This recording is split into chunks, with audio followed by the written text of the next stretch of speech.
Alors, tout d'abord, merci d'avoir répondu présent à cette conférence. Alors, je me présente pour ceux qui ne me connaissent pas. Donc, je m'appelle Christopher Vautrin, je suis professeur de physique-chimie en première année de classe préparatoire ici au lycée Gustave Eiffel. Et je suis aussi docteur de l'Université de Lorraine en physique. Alors, lors de cette conférence, que j'ai nommée les stupéfiantes propriétés de la matière à basse température, nous allons voir que, en fonction de si on a des solides, des liquides ou des gaz, lorsqu'on va se placer à très très basse température, on va observer des phénomènes très différents. Mais ce qu'on va constater surtout lors de cette conférence, c'est que la physique qui est sous-jacente à ces phénomènes est très très similaire. Nous essayerons de ponctuer cette conférence par plusieurs démonstrations expérimentales. Commençons par recadrer un petit peu le contexte, notamment par ce que j'entends par très basse température. Si on prend une échelle de température, je vais pouvoir distinguer sur celle-ci 3 zones distinctes de température. On va voir tout d'abord la zone autour du 0 degré Celsius, qui est la zone que j'ai appelée zone d'existence de la vie. Sur Terre, la température minimale jamais mesurée, c'est de moins 89 degrés Celsius. C'est sur une base russe en Antarctique qui s'appelle Vostok. La température la plus haute jamais mesurée, c'est 56,7 degrés en Californie. Donc c'est toute cette zone que je vais appeler existence de la vie autour de 0 degré Celsius. Si on va bien au-delà, on va regarder des températures de l'ordre du million de degrés Celsius, on va définir ce qu'on appelle la physique des hautes températures. Où là, on va faire l'étude des plasmas, par exemple, ou tout ce qui est physique des cœurs de planètes en réaction, etc. Nous, la zone qui va nous intéresser, c'est celle qui est complètement à l'opposé, celle de la physique des basses températures, à moins 270 degrés Celsius. Alors, on expliquera d'où vient ce moins 270 degrés Celsius tout à l'heure. Et on va voir que lorsqu'on a des solides, on peut observer de la supraconductivité. Dans le cas des liquides, on peut observer de la superfluidité. Et dans le cas des gaz, on va obtenir ce qu'on appelle des condensats de Bose-Einstein. Ces 3 phénomènes constitueront les 3 parties de cette conférence. Alors, on va surtout essayer de montrer, lors de cette conférence, pourquoi la physique à basse température fascine absolument les physiciens et pourquoi il y a déjà plein d'applications qui existent en utilisant ces propriétés-là ou qui sont en cours de développement.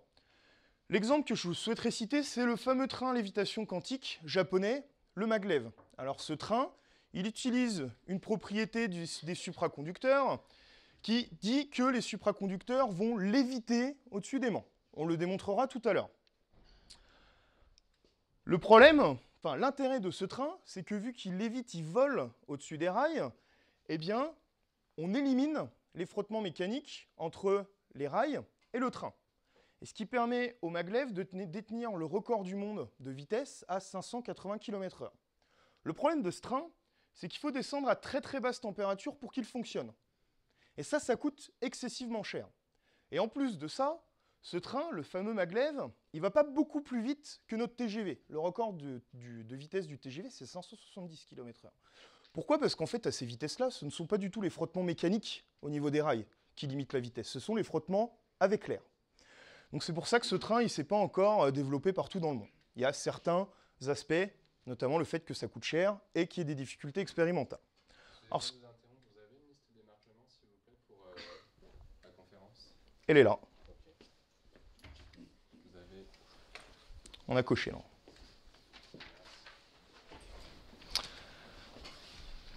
Ce que cet exemple y montre, c'est qu'on constate qu'il y a des propriétés très très spécifiques à la matière lorsqu'on descend à très très basse température. Alors ça peut paraître étonnant au premier abord, puisqu'on se dit qu'à basse température, la matière se fige. Du coup, on ne s'attend pas à ce qu'il se passe des choses étonnantes. Tout est figé, on s'attendrait plutôt à ce qu'il ne se passe rien. Et donc on va constater qu'il se passe, dans certains cas, et de façon très très soudaine, et c'est certainement ça qui est le plus étonnant, quelque chose d'exceptionnel qui va donner à la matière des propriétés absolument exceptionnelles. Commençons par recadrer un petit peu ce que j'appelle par basse température. Donc on a vu l'axe des échelles de température tout à l'heure. Ce que tous les physiciens savent, c'est que la température est reliée au mouvement des particules. On vous l'a certainement déjà dit. Ce que les physiciens savent aussi, c'est que les propriétés de la matière changent avec la température. Ce que je vous ai dit avant, température égale mouvement des particules, ça pose un problème avec l'échelle de température que nous on utilise, le degré Celsius. Vous savez que c'est une échelle qui a été définie à partir des expériences de la vie courante, où on a dit 0 degré Celsius, ça correspond à la température où on passe de la glace à l'eau liquide à pression atmosphérique. 100 degrés Celsius, c'est la température où l'eau bout, à pression atmosphérique encore une fois. Pourtant, ce 0 degré Celsius, on a quand même des mouvements de particules. Et donc ça pose un problème vis-à-vis de la définition température égale mouvement des particules. Et c'est pour ça que les physiciens ont été amenés à redéfinir une nouvelle échelle, qu'on appelle le Kelvin, qui définit un zéro absolu. Et ce zéro absolu correspond bien, effectivement, à l'état de la matière où tout est figé. Par des calculs de physique statistique notamment, on a montré que le zéro absolu correspond à moins 273,15 degrés Celsius. Okay, d'où l'échelle de température que je vous ai dit tout à l'heure. On va regarder ce qui se passe aux alentours de moins 270 degrés Celsius, parce qu'à cette température-là, on est proche du zéro absolu. Alors regardons un petit peu les différents états de la matière. Si on commence par le gaz, eh bien le gaz, à l'échelle microscopique, là vous avez les petites particules de gaz qu'on constate. Premier point, c'est que les particules de gaz, elles bougent beaucoup et dans toutes les directions. Deuxième chose qu'on constate, c'est que les particules de gaz, elles ne sont pas bien rangées à un endroit. Leur mouvement comme leur position semblent complètement erratiques. Et la troisième propriété des gaz, et c'est celle qui va nous intéresser particulièrement, c'est que vu que les particules de gaz sont en moyenne assez éloignées les unes des autres, eh bien il va y avoir très peu d'interactions entre ces particules. On a même été amené à définir ce qu'on appelle le modèle du gaz parfait, où on va dire que dans un gaz parfait, il n'y a pas du tout d'interaction entre les particules. Si on diminue la température, on peut passer du gaz au liquide. Puisqu'on a diminué la température et que la température est liée au mouvement des particules, les particules dans un liquide vont moins bouger que dans le cas du gaz.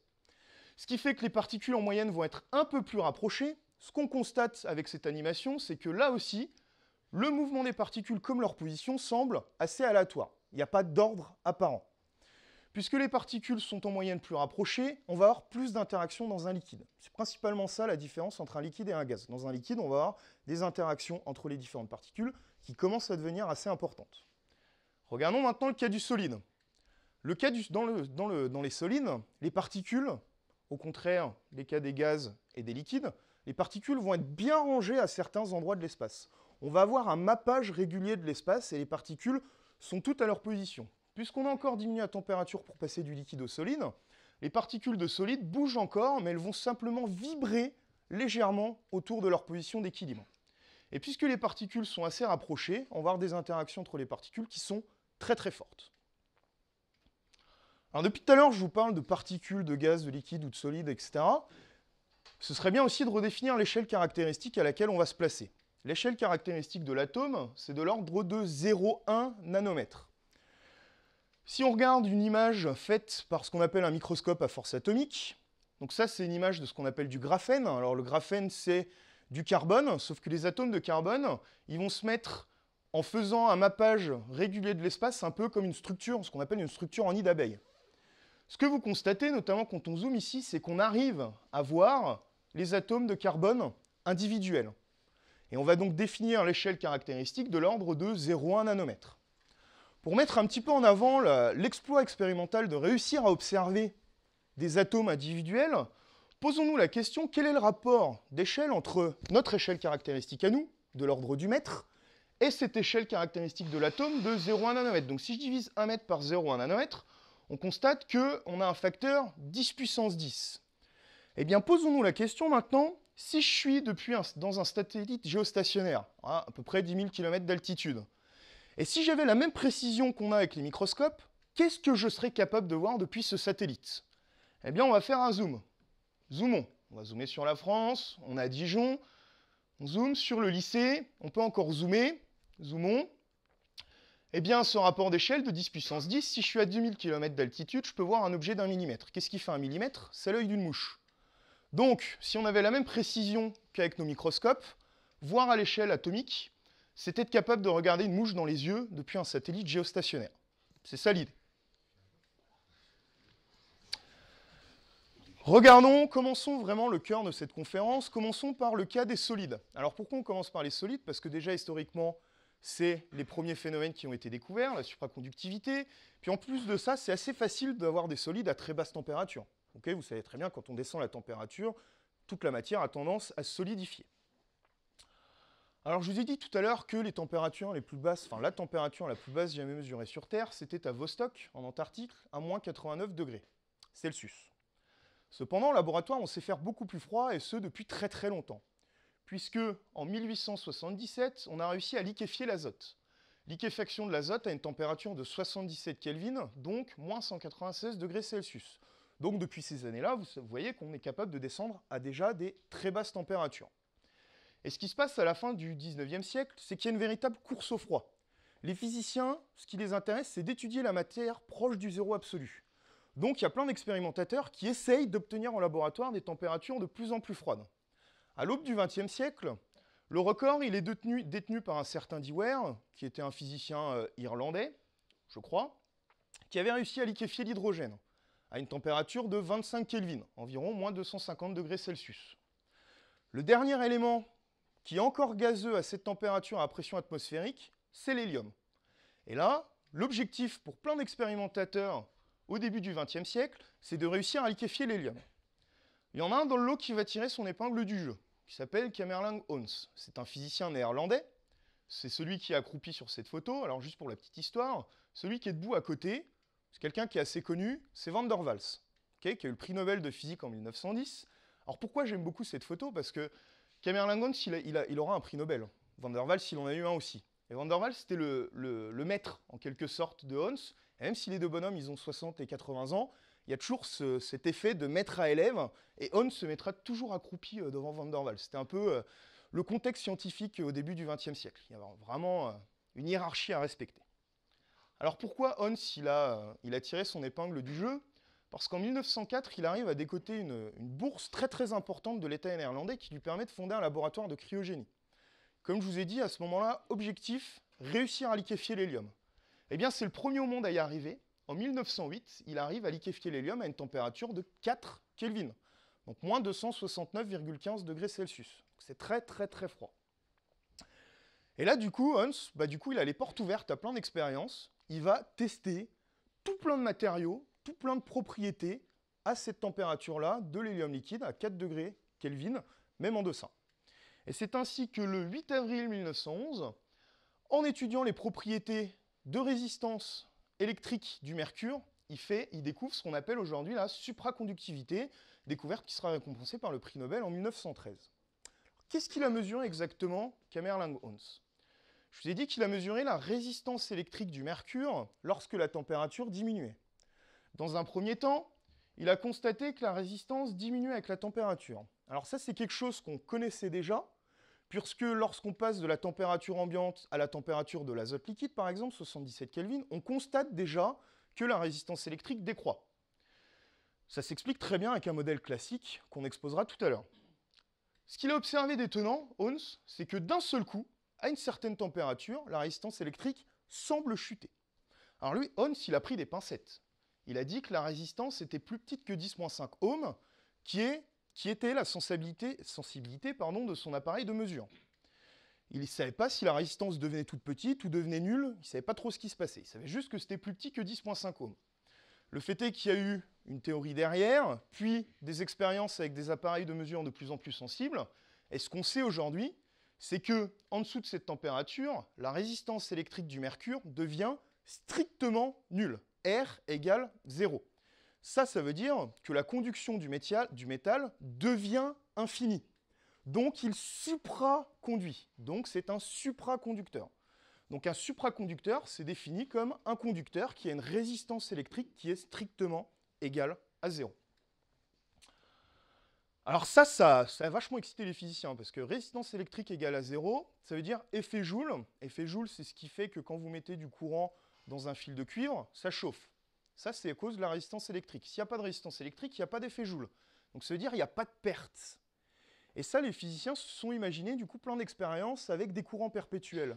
L'idée, c'est si vous mettez un petit courant dans un supraconducteur, puisqu'il n'y a pas de résistance, vous pourrez revenir 1000 ans plus tard, ce petit courant, il sera toujours présent, ce qu'on appelle le courant perpétuel. Alors ça a quand même gêné plein de physiciens, notamment Einstein. Dès qu'il y avait perpétuel dans quelque chose, il avait du mal à y croire, et il a tout fait, Einstein, pour essayer de démontrer que ce n'était pas vrai.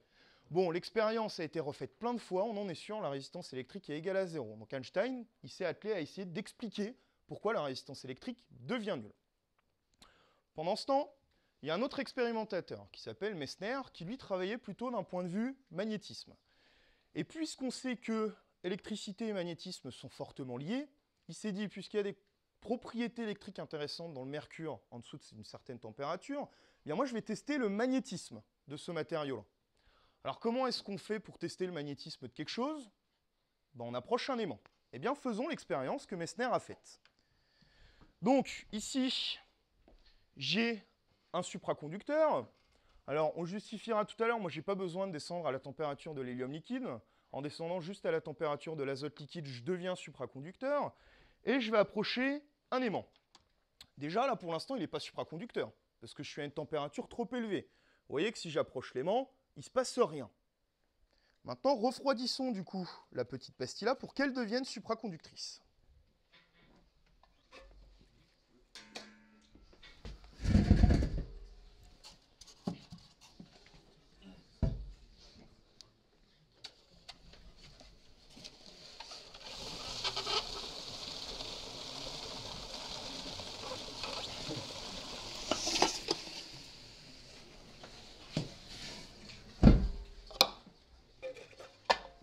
Hop, donc là, j'ai mon bidon d'azote. Et ce que je vais faire désormais, je vais refroidir cette pastille.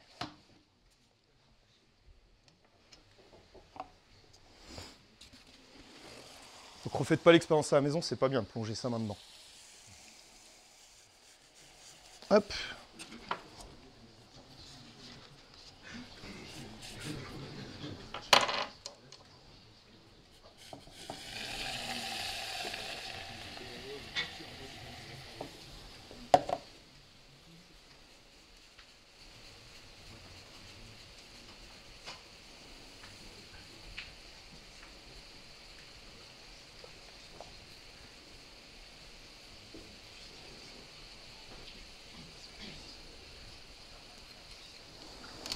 Alors, je ne sais pas si vous voyez bien ce qui se passe. Alors c'est un peu tordu. Eh bien l'aimant, en fait, il s'est mis à léviter littéralement au-dessus de la supraconductrice. C'est-à-dire je n'ai plus de contact entre l'aimant et la pastille. Par exemple, pour vous montrer ça un peu mieux, hop, je peux vous montrer là, je ne sais pas si vous voyez bien. Ça presque... Hop, vous voyez que l'aimant et la pastille, en fait, il y en a un qui lévite au-dessus de l'autre. Alors, ce que je viens de démontrer aussi en le prenant comme ça, c'est que non seulement l'aimant il lévite au-dessus, hop, bon je le referai tout à l'heure, non seulement l'aimant il lévite au-dessus, mais il y a une espèce d'ancrage également. Donc ils ne font pas simplement se repousser, la pastille supraconductrice et l'aimant, ils s'attirent aussi en même temps. Donc il y a deux effets antagonistes. Il y a les deux qui se repoussent, et il y a un ancrage qui fait que les deux resteront toujours l'un au-dessus de l'autre. Par exemple, je peux vous montrer... J'ai cassé ma pince. Je peux vous montrer dans une autre expérience. Alors ça, l'idée, c'était de montrer un peu le principe du train. Donc j'ai fait un rail en aimant, et je vais mettre mon supraconducteur dessus. Donc là, la pastille, je la rends supraconductrice en faisant diminuer sa température. Il faut attendre un petit peu.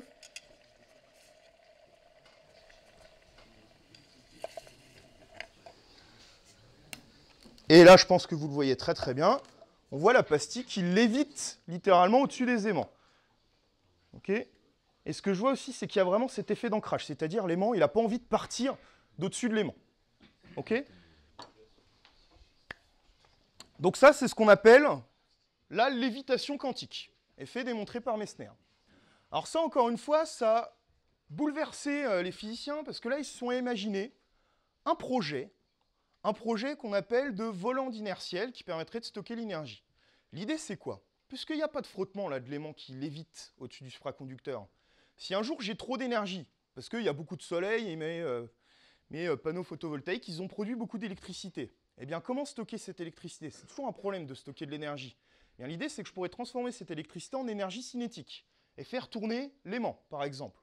Et puis un jour de grand froid où j'ai besoin de beaucoup d'énergie, je viendrai récupérer l'énergie que j'ai stockée sous forme d'énergie cinétique, que je retransformerai en énergie électrique et que je pourrais redistribuer. Okay, c'est ce qu'on appelle un volant inertiel. Et ça marche parce que la pastille, hein, enfin l'aimant, il lévite, donc il n'y a pas de frottement. Donc si je lui donne de l'énergie et je reviens 10 ans plus tard, normalement, ça tourne encore. C'est ça l'idée. Essayons maintenant d'expliquer, théoriquement, ces deux expériences. Donc tout d'abord, on va commencer par essayer d'expliquer pourquoi la résistance électrique devient strictement nulle lorsque la pastille devient supraconductrice. Alors je vous ai dit qu'il y avait déjà un premier modèle qui expliquait la diminution de la résistance lorsque la température diminuait. Il faut déjà redéfinir ce qu'est un métal. Un métal, c'est composé d'atomes qui sont bien rangés dans l'espace et qui vont avoir leurs propres électrons qui leur sont liés. La propriété d'un métal, c'est qu'il y a quelques électrons qui ont été arrachés à leurs atomes et qui peuvent se balader. Ils ne sont plus liés. C'est ce qu'on appelle les électrons de conduction. Et ce sont eux qui vont être responsables du courant électrique.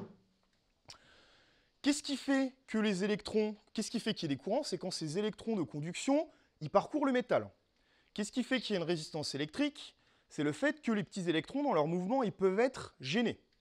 Prenons une analogie, au hasard, une analogie rugbyistique. Je vais représenter mes atomes du métal par des piliers de rugby. Je vais représenter mes petits électrons par des ailiers. Objectif des ailiers, passer les piliers. Objectif des électrons, se balader dans le métal. Qu'est-ce qui fait que les ailiers ne peuvent pas passer? C'est si les gros piliers bougent beaucoup autour de leur position et ils vont les empêcher de passer. Eh bien, c'est pareil dans le métal. Qu'est-ce qui fait que l'électron a du mal à passer? Eh bien, c'est si les atomes vibrent beaucoup autour de leur position d'équilibre. Et donc, les électrons, ils vont venir rebondir en dessus, et ils ne passeront pas. Donc, on aura des problèmes de conduction électrique. Si maintenant, je diminue la température, d'un point de vue rugby, les piliers, ils ont froid, donc ils bougent moins. Et donc, les ailiers, ils ont plus facile à passer. Dans le métal, c'est exactement pareil. Si je diminue la température, mes atomes vibrent moins autour de leur position d'équilibre. Et donc, les électrons, ils ont moins de difficulté à passer. Donc, on aura un courant plus important, donc une résistance électrique plus faible. Ça, c'est le modèle classique. Mais ce modèle-là, il n'explique pas du tout la brusque chute de résistance pour la température inférieure à la température critique qu'on observe dans les supraconducteurs. Alors, il y a plein de physiciens qui essaient d'expliquer ça. Je vous ai dit, il y a eu Einstein, il y a eu Feynman, par exemple, un des plus grands physiciens américains, il y a eu London aussi, un théoricien russe. Aucun de ceux-là n'a réussi. C'est Bardeen, Cooper et Schrieffer qui ont collaboré et qui ont réussi à expliquer théoriquement l'effet supraconducteur en 1956. Alors juste, Bardeen, je suis sûr que personne ne le connaît, pourtant c'est le seul physicien qui a reçu 2 prix Nobel de physique. Non seulement il est un des auteurs de la théorie BCS qui explique la supraconductivité, et en plus de ça, Bardeen, c'est un des pères fondateurs de ce qu'on appelle les transistors. Les transistors, il y en a partout. Sans transistors, il n'y a pas d'ordinateur, il n'y a pas de télé, il n'y a pas de téléphone portable, etc. Il y en a dans tout ce qu'on appelle électronique. Donc il a reçu un prix Nobel aussi pour ça. Même Einstein n'a eu qu'un seul prix Nobel de physique. Alors voici l'article original de Bardeen, Cooper et Schrieffer. Alors il n'y a pas de doute sur ce dont l'article va parler, Theory of Superconductivity. Donc théorie de la supraconductivité. Aucun doute. Donc là, on les voit tous les trois avec certainement un doctorant ou voilà, à faire valoir, je ne sais pas qui c'est. Juste avant la remise du prix Nobel, bon, ils ont l'air contents. Je comprends. Alors pour expliquer ce modèle, on ne peut pas l'expliquer simplement, on a besoin de quelques notions de mécanique quantique. La notion de mécanique quantique dont on va avoir besoin pour expliquer ce modèle, c'est ce qu'on appelle la dualité onde-corpuscule. Alors dans votre scolarité, on a dû vous dire la lumière, c'est une onde électromagnétique. Ok, ça, il y a plein d'expériences, on va le voir juste après, il y a plein de choses qui prouvent que c'est une onde électromagnétique. On vous a dit aussi, quand vous étiez plus jeune, que la lumière, c'est composé de photons. Ça, je pense que vous avez tous déjà entendu ça. Les photons, c'est des particules. Comment est-ce que la lumière peut-elle être à la fois une onde électromagnétique et composée de particules? C'est assez perturbant. Alors le fait que ce soit composé de particules, que la lumière soit des photons, c'est Einstein qui l'a dit. En 1905, quand il a expliqué ce qu'on appelle l'effet photoélectrique. Il a dit la lumière, c'est composé de petits grains d'énergie qui correspondent à des particules sans masse qu'on appelle le photon. D'ailleurs, Einstein, il a eu le prix Nobel pour avoir expliqué l'effet photoélectrique. Ce n'est pas du tout pour sa théorie de la relativité générale qu'il a eu le prix Nobel. On peut le croire, Einstein, du coup. Lumière égale photon. Ça, on n'a pas de doute. Sur le fait que ce soit une onde, là aussi, on en est certain. Déjà, il y a la théorie de l'électromagnétisme, 1889 par Maxwell. Maxwell, il a prouvé qu'une onde électromagnétique se propage à la célérité, à la vitesse de la lumière. Donc, conclusion, onde électromagnétique égale lumière. Et puis, il y a plein d'expériences qui montrent que c'est une onde. Tout d'abord, on peut citer ce qu'on appelle le phénomène de diffraction. Alors, qu'est-ce que le phénomène de diffraction? Si vous prenez une onde, moi, je vais prendre l'exemple d'une onde mécanique, la houle à la surface de l'eau. Si vous prenez une onde et que vous envoyez cette onde dans une ouverture, alors l'ouverture, il faut qu'elle ait une taille comparable à ce qu'on appelle la longueur d'onde. Donc la longueur d'onde, sur une onde mécanique, c'est la distance entre deux vagues. Et bien alors, on va voir une déformation de l'onde après l'obstacle. Et surtout, ce qui est intéressant, c'est qu'on va observer une onde à des endroits auxquels on ne s'attendrait pas en avoir s'il n'y avait pas ce phénomène de diffraction. Par exemple, rien ne nous dit, s'il n'y a pas ce phénomène de diffraction, qu'on ait des vagues sur la petite plage ici. Eh bien, on observe exactement la même chose si on fait l'expérience avec de la lumière. Si on envoie de la lumière dans une fente, on va observer ce qu'on appelle des taches de diffraction, avec une tache centrale, celle-ci on s'y attendait, parce qu'il y a une ouverture au milieu. Par contre, on va observer des taches sur le côté, qui ne s'expliquent que par le phénomène de diffraction, donc en disant que la lumière c'est une onde. Deuxième phénomène qui prouve que c'est une onde, c'est le phénomène d'interférence. Alors qu'est-ce que le phénomène d'interférence? Vous prenez deux ondes ce coup-ci, et vous les superposez.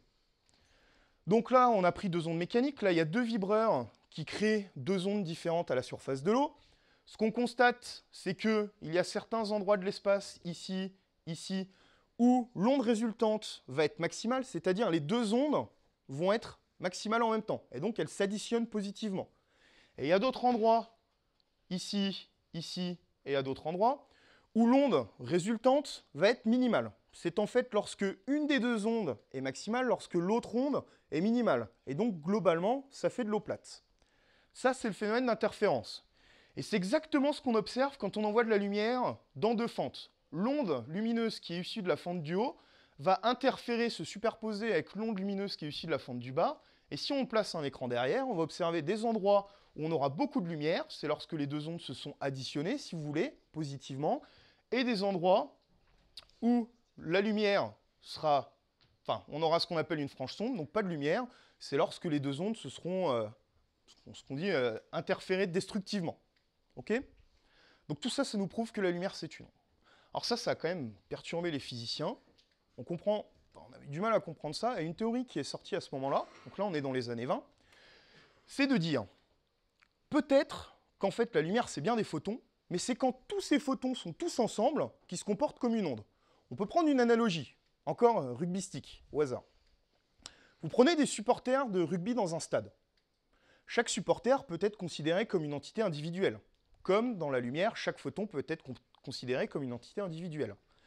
Eh bien, si d'un seul coup, tous les supporters de rugby se mettent à faire une hola, eh bien, on va observer une onde. L'idée des physiciens, c'est de dire, c'est lorsque les photons sont tous ensemble qu'ils font une onde. Comme lorsque tous les supporters de rugby sont ensemble qu'ils font une hola. C'était ça l'idée.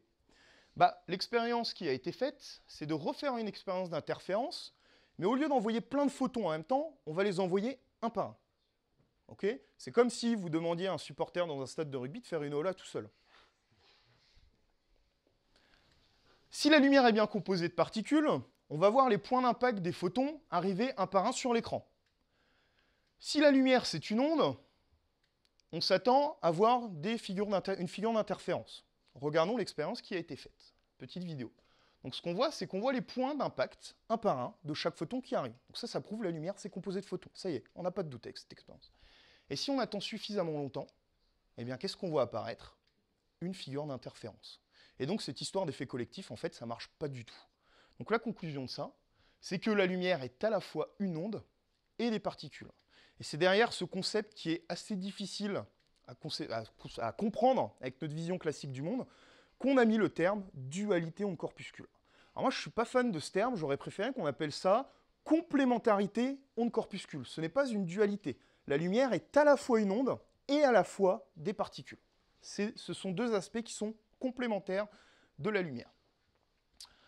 Alors là, je vous ai dit, on est dans les années 20, et à ce moment-là, il y a un jeune physicien français qui s'appelle Louis de Broglie, qui a lu les travaux d'Einstein, et qui s'est dit, puisque les photons puisque la lumière s'est composée de particules et ça se comporte aussi comme une onde, pourquoi est-ce que les particules microscopiques qu'on connaît n'auraient pas ce même comportement? Les particules microscopiques qu'il connaissait, c'est par exemple l'électron. Eh bien, l'idée, ça a été de dire, les électrons se comportent aussi comme une onde. Il y a eu l'expérience qui a été faite. Alors, je vais peut-être avancer parce que c'est très très long. Donc là, on voit les points d'impact des électrons un par un. Donc on a envoyé sur deux fentes des électrons avec un canon à électrons. Et on a envoyé les électrons un par un. Donc on voit bien les points d'impact d'électrons. Et si on attend suffisamment longtemps, qu'est-ce qu'on voit apparaître? Qu'est-ce qu'on voit apparaître si on attend suffisamment longtemps? Une figure d'interférence. Donc en fait, Louis de Broglie, il avait raison. Toutes les particules microscopiques ont les mêmes propriétés que les photons, c'est-à-dire ce sont non seulement des particules, mais elles ont également un comportement ondulatoire. Alors, maintenant qu'on a vu ce concept de mécanique quantique, on peut revenir à notre théorie BCS. Alors, je vous ai dit qu'un métal, c'était composé d'atomes qui sont bien rangés et de petits électrons qui peuvent se balader. Mais la mécanique quantique nous dit que les électrons, ce ne sont pas simplement des petites billes qui se baladent comme ça. Ce sont aussi des ondes. Et il y a un autre concept en mécanique quantique qui prouve que l'extension spatiale de l'onde n'est pas infinie. Okay, l'onde, elle est confinée à un certain espace. Et que l'extension spatiale de l'onde va augmenter lorsque la température diminue. Et donc, Cooper, lui, ce qu'il a montré, c'est que lorsque l'extension spatiale des électrons augmente, eh bien, il y a un moment, à certaines températures, où deux électrons vont pouvoir avoir leur onde qui se superposent légèrement. Et d'un seul coup, les deux électrons vont se lier pour former une seule onde collective à ces deux électrons. C'est ce qu'on appelle une paire de Cooper. Et du coup, si je continue à diminuer la température, ces ondes collectives qui correspondent à des duos d'électrons, leur extension spatiale va continuer à augmenter puisque la température continue à diminuer. Donc, ces ondes vont commencer à se superposer. Et ce qui se passe, c'est que d'un seul coup, c'est très très soudain, tous les électrons se mettent à vibrer exactement de la même manière et vont former une seule onde collective, ce qu'on appelle un objet quantique collectif. Tous les électrons ont exactement le même état vibratoire. On peut prendre une analogie pour expliquer ça. C'est les bancs de poissons. Banc de poissons, vous pouvez considérer chaque poisson comme une entité individuelle. Eh bien, dans un banc de poissons, tous les poissons suivent la même trajectoire. Okay, ils sont dans un état collectif. C'est exactement la même idée ici. Tous les électrons sont dans un état collectif. Alors, comment est-ce qu'à partir de ça, on peut expliquer le fait que la résistance dans un supraconducteur soit égale strictement à 0? Eh bien, cet objet-là, objet quantique, il est issu d'une harmonie parfaite entre tous les électrons. Tous les électrons vibrent exactement de la même manière. C'est une harmonie parfaite. Et la nature aime l'harmonie. Donc la nature, le matériau supraconducteur, n'a pas du tout envie de voir cette harmonie brisée, et il va tout faire pour que tous les électrons restent dans le même état vibratoire. Qu'est-ce qui pourrait faire que cette harmonie soit brisée? C'est si un des petits électrons rebondit ou chute contre un atome qui est en train de bouger. Eh bien, la nature va faire en sorte que les électrons ne soient même plus conscients de la présence des atomes. Okay, l'onde va rester dans cette harmonie parfaite, et puisque les électrons ne sont plus conscients de la présence des atomes, il n'y a plus de résistance électrique. Okay, c'est comme ça qu'on explique la supraconductivité, avec cette onde collective. Alors, il y a quelque chose qui m'a perturbé quand on m'a raconté ça la première fois, c'est les paires de Cooper. J'ai du mal à comprendre, parce qu'on m'a toujours dit, quand j'étais plus jeune, que deux trucs négatifs, les électrons ils sont chargés négativement, donc deux particules chargées négativement, elles se repoussent. Pourquoi est-ce que les électrons ils forment des paires alors?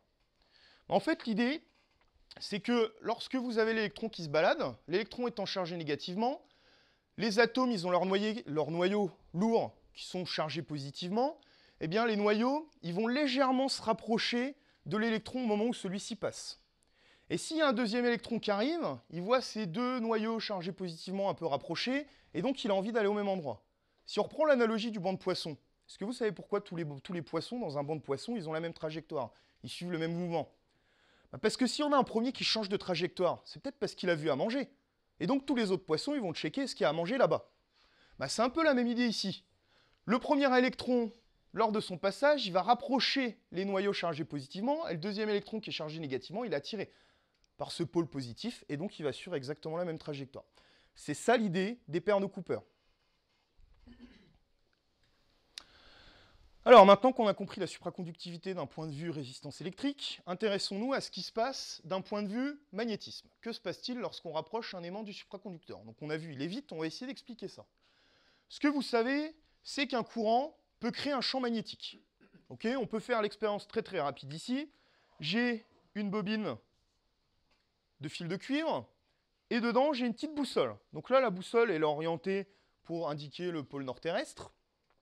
Si je mets du courant dans cette bobine, regardez ce qui se passe, eh bien l'aiguille de la boussole s'oriente dans la direction du champ magnétique créé par ce fil de cuivre qui est parcouru par un courant. Donc, conclusion de cette petite expérience, lorsqu'un courant parcourt un fil électrique, eh bien on a création d'un champ magnétique. Deuxième point, extrêmement important, la variation du champ magnétique dans un conducteur crée un courant dans celui-ci. Mais ça, vous le savez, c'est le principe de la dynamo de vélo. La dynamo de vélo, c'est quoi? C'est un aimant qui va tourner autour d'un fil de cuivre. Et bien là, c'est ce que je fais. Je fais tourner l'aimant autour du fil, ben, je crée un courant. OK? Donc c'est par là que je voulais en venir tout à l'heure quand je disais que les physiciens savent que électricité et magnétisme, c'est relié. Ce sont ces deux expériences-là. Allons un petit peu plus loin. Posons-nous la question, que se passe-t-il si je fais tomber un aimant dans un tuyau métallique? OK? Et vous allez voir où je vais en venir après. Donc là, déjà, je vais faire tomber un aimant, je vais faire avec le gros, dans un tuyau en PVC. Juste pour vous montrer, en fait, qu'il ne se passe rien d'extraordinaire. C'est de la chute libre. Je vais peut-être prendre le petit. C'est de la chute libre. Hein, le petit aimant, il tombe très très rapidement. Maintenant, faisons la même expérience dans un tuyau métallique. Qu'est-ce qui se passe? L'aimant semble avoir été freiné. Comment expliquer ça? Je vous ai dit tout à l'heure que la variation ou le mouvement d'un aimant proche d'un circuit conducteur, ça crée un courant. Donc ce qui se passe, c'est que quand l'aimant tombe dans le tuyau métallique, eh bien, il va y avoir création d'un courant, ce qu'on appelle des courants induits, ce qu'on appelle aussi les courants de Foucault. Et puisque je vous ai dit que du courant dans un fil électrique crée un champ magnétique, eh bien, ces courants de Foucault vont à leur tour créer un champ magnétique. Et il y a une loi en physique qui s'appelle la loi de modération de Lenz, qui dit que les effets ont tendance à s'opposer aux causes. Donc ça vous dit que le champ magnétique créé par les petits courants de Foucault vont s'opposer au mouvement de l'aimant. Et donc, il est freiné. Ce principe-là, ce qu'on appelle le freinage par courant de Foucault, c'est utilisé par exemple pour les gros camions lorsqu'ils freinent. Okay? C'est vraiment utilisé dans la vie courante. Alors quel est le rapport avec la supraconductivité? Posons-nous la question, quel est l'effet de la température sur ce truc-là? Ben, on va faire l'expérience. Je vais refroidir, bon je vais mettre un gant, je vais refroidir, hop là. Je vais refroidir mon tuyau métallique. Ok, donc là je l'ai plongé dans l'azote, on va le refroidir.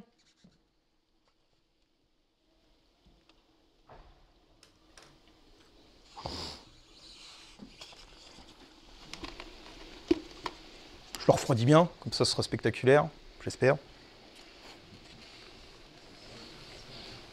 À votre avis, qu'est-ce qu'on va observer en attendant? Ça va être pareil, ça va freiner plus, ça va freiner moins, ça freine pas du tout. Il va descendre tout doucement, c'est ça? Tout droit? Ah, c'était déjà le cas. Allez, donc là on voit bien que j'ai refroidi une extrémité. Hein. Regardons ce qui se passe. J'espère que vous avez le temps. Le freinage, il est beaucoup plus important. En fait, vous aviez tous les ingrédients pour répondre à cette question. Tout à l'heure, on a dit... Hop là, je vais arracher le micro. Hop. Tout à l'heure, qu'est-ce qu'on a dit? On a dit que la résistance électrique diminuait si la température diminuait. Donc si la résistance électrique diminue, les courants de Foucault, du coup, ils vont être plus importants. Et donc le champ magnétique créé par ceux-ci sera plus important. Et donc le freinage va augmenter. Alors quel est le rapport avec le supraconducteur? Posons-nous la question, si je fais exactement la même expérience dans un supraconducteur. C'est l'idée du courant perpétuel de tout à l'heure. Dans un supraconducteur, on va avoir la création d'un courant perpétuel lorsque j'approche l'aimant. Et ce courant perpétuel, il participe à l'harmonie parfaite du supraconducteur. Donc ce courant perpétuel, il va créer ce qu'on appelle un champ magnétique de piégeage. Donc il crée un champ magnétique exactement comme le phénomène qu'il y a eu ici, mais un champ magnétique de piégeage, puisque, encore une fois, le supraconducteur, il est dans une harmonie parfaite, et il n'a pas envie de voir son environnement magnétique changer. Donc c'est pour ça que les deux se repoussent et sont ancrés l'un par rapport à l'autre. C'est comme ça qu'on explique l'effet Messner. Reprenons notre voyage historique maintenant qu'on a bien compris les deux phénomènes. Je vous ai dit, 1911, la découverte. Jusque dans les années 70, il y a beaucoup de recherches là-dessus. On constate notamment que quasiment la moitié des éléments du tableau périodique sont supraconducteurs à des températures diverses. On trouve même des alliages qui sont supraconducteurs, mais jamais pour des températures supérieures à 30 Kelvin. Là, du coup, il y a un espèce d'abandon dans la communauté scientifique sur les supraconducteurs, parce qu'en plus de ça, la théorie BCS dit que les paires de Cooper, ça marche que pour une température inférieure à 30 Kelvin. Expérimentalement, on n'arrive pas à dépasser 30 Kelvin. Bon, bah voilà, les physiciens, ils se disent c'est raté pour les applications de la vie courante, parce que descendre à 30 Kelvin, c'est moins 240 degrés Celsius. Pour la vie courante, c'est pas pratique. Heureusement, il y a quelques irréductibles qui ont continué. Et c'est ainsi qu'en avril 1986, il y a un article qui sort par une équipe de chercheurs suisses. Alors, vous voyez, ils prennent beaucoup de pincettes. Hein. Ils disent qu'ils ont peut-être trouvé des supraconducteurs qui ont une température critique haute, supérieure aux 30 Kelvin de la théorie BCS. Donc il y a un congrès qui est organisé pour discuter de ces résultats-là. Et c'est encore ce qu'on appelle aujourd'hui le Woodstock de la physique. Il y a des dizaines de milliers de physiciens, ils dorment par terre, il y en a partout, les conférences sont rediffusées sur écran géant dans la rue. C'est un truc de dingue, il y a des résultats nouveaux là-dessus tous les jours. Pendant les conférences, il y en a qui appellent « Ah mais j'ai trouvé mieux que celui qui est en train de parler, en fait, etc. etc. » C'est un truc de dingue. Et là, ça explose. Celui-ci, là, c'est celui que moi j'ai. Yttrium, barium, cuivre, oxygène. C'est celui-là. Donc ce qu'on constate, c'est qu'il est bien supraconducteur pour des températures de 77 Kelvin, qui est la température de l'azote. Okay, et puis ça continue. Beaucoup de recherches là-dessus. Ça augmente, ça augmente. On arrive à des températures critiques de l'ordre de 150 Kelvin. Donc là, on est à moins 120 degrés Celsius. Et là, les physiciens, ils se disent, c'est le rêve, ça y est, dans 2 ans, à cette allure, on a des supraconducteurs à température ambiante. Ça révolutionnerait absolument le monde. En fait, non, ça s'arrête là. On n'a pas trouvé mieux depuis. Alors, question qu'on peut se poser, c'est quelle est la différence entre ces supraconducteurs-là, les nouveaux, on va dire, ce qu'on appelle des cuprates, et les anciens? Effet Messner, c'est toujours vrai. Les paires de Cooper, c'est toujours vrai. Toute la théorie est exactement la même. La différence, c'est qu'on ne comprend pas pourquoi les paires de Cooper se forment à ces températures-là. Et c'est encore aujourd'hui une énigme actuelle. On n'a pas su répondre à cette question. Le point commun, les physiciens ils ont été assez malins pour remarquer qu'il y avait un point commun entre tous ces supraconducteurs-là, c'est l'oxyde de cuivre qui est présent. Donc ils ont fait plein de théories en disant que c'est grâce aux propriétés du cuivre, etc. Mais patatras, 2008, une équipe a montré que ça marchait non plus en mettant de l'oxyde de cuivre, mais de l'oxyde de fer, ce qu'on appelle des piqûres de fer. Donc toutes les théories qui ont été faites en disant que c'était propriété du cuivre, bah, c'est raté. Donc on ne sait toujours pas expliquer pourquoi ces matériaux-là sont supraconducteurs. C'est une énigme actuelle. Alors, quelques applications. Bon, le maglev, je vous en ai parlé tout à l'heure. Il y a un projet de construire des lignes à haute tension supraconductrices parce que l'idée, c'est que s'il n'y a pas de résistance électrique, il n'y a pas de perte. OK ? Ça et ça, ce sont des applications qui utilisent ce qu'on appelle des aimants supraconducteurs, qui sont des aimants qui vont produire des champs magnétiques très, très, très intenses. Donc là, c'est en fait un bras du grand collisionneur LHC, et ça, c'est un IRM qui utilise des champs magnétiques dans les 2 cas très, très intenses. D'autres applications, beaucoup plus folkloriques. Il y a une société qui imagine ce qu'on pourrait faire le jour où on découvre des supras à température ambiante, donc des sacs qui ne reposent pas sur les épaules, des casseroles qu'on peut prendre sans les toucher, etc. etc. Pour l'instant, c'est de la science-fiction. Allez, passons maintenant au cas de l'hélium. Alors pourquoi l'hélium? Uniquement parce que je vous ai dit qu'il y a un seul élément chimique qui est encore gazeux à 25 Kelvin tout à l'heure, c'est l'hélium. En fait, l'hélium, il se liquéfie à 4 Kelvin et il reste liquide, quelle que soit la température à pression atmosphérique. Donc on peut faire descendre l'hélium liquide à très basse température. Pour vous expliquer un petit peu l'effet superfluide, je dois déjà vous expliquer ce qu'est un diagramme de phase. Diagramme de phase, on va prendre l'exemple de l'eau. Diagramme de phase, c'est juste un diagramme qui représente la pression en fonction de la température. Et sur celui-ci, on va représenter les différents états de la matière, solide, liquide, gazeux. On constate notamment que dans le cas de l'eau, à la pression atmosphérique, on passe du solide à liquide à 0 degré Celsius et du liquide à la vapeur à 100 degrés Celsius. On est rassuré, c'est ce qu'on connaît. Regardons maintenant le diagramme de phase de l'hélium. Ce qu'on constate en priorité, en particulier sur le diagramme de phase de l'hélium, c'est qu'on voit une phase superfluide apparaître ici à très basse température, en deçà de ce qu'on appelle la ligne lambda. Alors qu'est-ce que la superfluidité? Déjà, ça a été découvert en 1937 par Piotr Kapitsa. Ce qu'il a montré, ce type-là, c'est que l'hélium, d'un seul coup, il perdait sa viscosité. Il avait une viscosité qui devenait strictement égale à 0. Alors qu'est-ce que la viscosité? C'est le fait que, par exemple, vous pouvez boire de l'eau avec une paille, mais vous ne pouvez pas boire du miel. Je ne sais pas si vous avez déjà essayé. C'est aussi ce qui fait que l'eau remonte légèrement sur les bords des récipients. C'est le fameux ménisque en chimie. Ça doit vous rappeler des souvenirs. Ça, c'est l'effet de la viscosité. Alors, regardons une petite vidéo pour comprendre vraiment ce qu'est l'hélium superfluide. Alors, dans cette vidéo, on a mis de l'hélium là, qui n'est pas encore superfluide, un récipient en verre et un fond en céramique. Je justifierai juste après pourquoi un fond en céramique. On fait décroître la température pour que l'hélium devienne superfluide. Donc, vous voyez, en dessous d'une certaine température. Regardez ce qui se passe. D'un seul coup, on a une espèce d'ébullition. Regardez ce qui se passe là. Je ne sais pas si vous voyez bien. Est-ce que vous voyez ce qui se passe? On le voit un peu mieux après, ça fuit. L'hélium passe à travers le verre. L'idée, c'est ça devient une passoire, en fait. Vous avez déjà essayé de mettre de l'eau dans une passoire? Bah, ça passe à travers les trous. Ok? Ça, c'est parce que les trous, ils sont gros. Si vous mettez du miel dans la passoire, ou dans un chinois, bah, le miel, il ne va pas passer au travers, parce que les trous, ils sont trop petits. C'est à cause de la viscosité. L'idée, là, on le voit très bien que ça fuit. L'idée, c'est qu'une céramique, c'est quoi? Une céramique, c'est un état de la matière où les atomes sont très très bien rangés à leur place. Et donc, il y a des micro-canaux d'espace vide entre les différents atomes. Et puisque l'hélium n'a pas de viscosité, il n'a aucune difficulté à emprunter ces micro-canaux. Et donc, la céramique devient littéralement une passoire pour l'hélium superfluide. L'expérience que vous voyez là, on a refait la même expérience avec de l'hélium qu'on rend superfluide, sauf que ce coup-ci, on a pris du verre, et pas un fond en céramique, vraiment du verre. Pourquoi du verre? Parce que le verre, c'est un solide qui est amorphe, c'est-à-dire, dans le verre, les atomes, ils ne sont pas bien rangés. Donc, il n'y a pas ces micro-canaux. Et donc, l'hélium ne peut pas passer. Et du coup, l'hélium, il a trouvé un autre passage pour s'enfuir.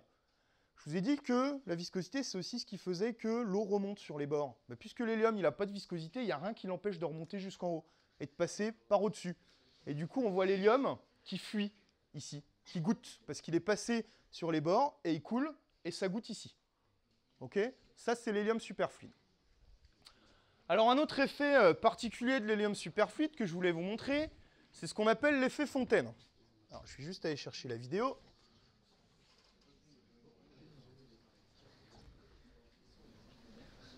Alors, l'effet Fontaine, c'est quoi?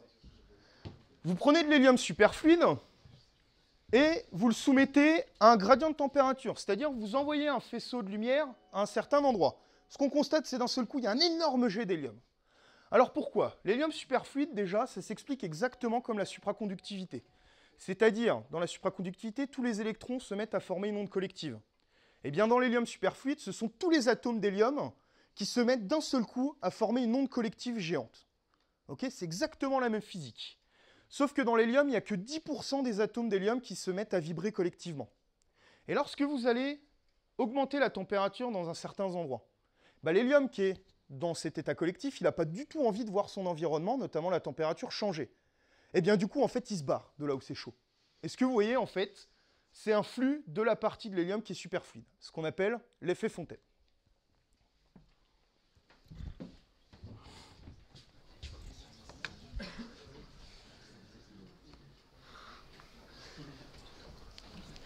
Hop, j'ai presque fini. On va juste parler rapidement du cas des gaz, ce qu'on appelle les condensats de Bose-Einstein, donc prédits en 1920 donc par Bose, physicien indien, et Einstein. Expérience réalisée seulement dans les années 2000 pour prouver la théorie. Pourquoi? Parce que pour avoir des condensats de Bose-Einstein, on doit descendre à très très basse température dans des gaz. C'est compliqué d'avoir des gaz à très très basse température. Comment on fait? On utilise la propriété des gaz qui est de dire dans les gaz, il y a peu d'interaction entre les particules. Donc on va mettre une pression très très très basse pour que les particules soient éloignées. Et comment est-ce qu'on fait diminuer la température? On fait ce qu'on appelle un piégeage laser. L'idée, c'est comme au billard. Vous avez votre petite particule de gaz qui se balade, qui bouge. Eh bien, si vous voulez le renvoyer dans l'autre sens, vous envoyez un faisceau de lumière dessus. Je vous ai dit, la lumière, c'est des photons.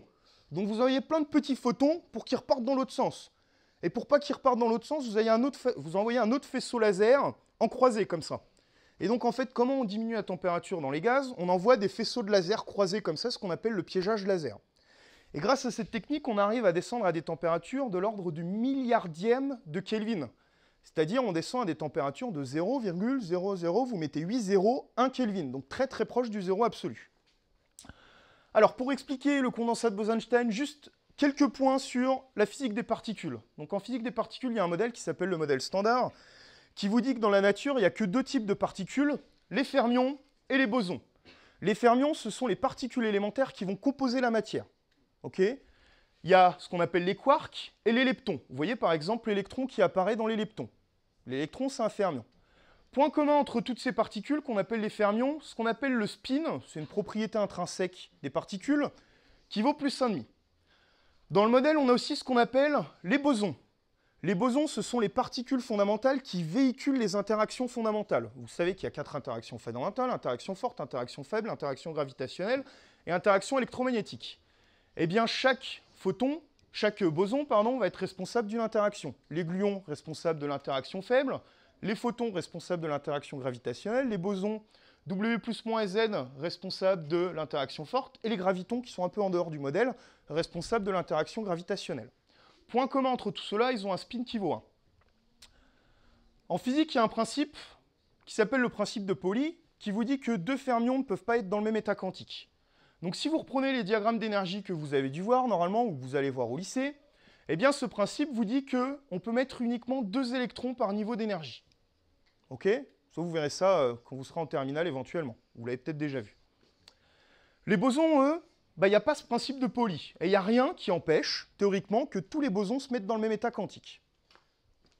Regardons juste cette vidéo pour finir, qui explique les condensats de Bose-Einstein.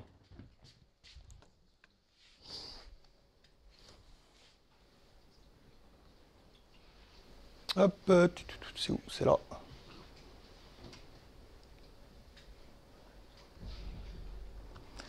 Alors, condensat de Bose-Einstein. Dans le condensat de Bose-Einstein, vous avez vos particules de gaz qui bougent beaucoup. Elles vont avoir certaines énergies.